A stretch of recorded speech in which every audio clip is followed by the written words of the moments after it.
ಇಷ್ಟು ದಿವಸ ನೀನು ಓದಿದ್ದು ಬರೀ ಮುನ್ನುಡಿ ಮಿಸ್ಟರ್ ಪಾಟೀಲ್.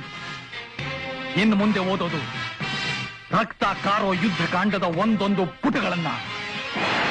ಈಗ ನಿನ್ನ ಸಾಮ್ರಾಜ್ಯನ ಬೆಳಗುತ್ತಿರೋ ಈ ದೀಪದ ಸ್ವಿಚ್ಗಳು ನನ್ನ ಕೈಲಿವೆ ಮಿಸ್ಟರ್. ಯೋ, ನೀವ್ಯಾರು ನಂಗೆ ಗೊತ್ತಿಲ್ಲ. ನಂಗೆ ಅಪ್ಪಣ ಬೇಕು, ಇಲ್ಲ ಅಂದ್ರೆ ಇಡೀ ಏರಿಯಾನ ಮಸಾಣ ಮಾಡಾಕ್ಬಿಡ್ತೀನಿ. ಅಭ್ಯಾಸ. 5 ನಿಮಿಷ ಟೈಮ್ ಕೊಡ್ತೀನಿ. 5 ನಿಮಿಷ ಡಿಸೈಡ್ ಮಾಡು.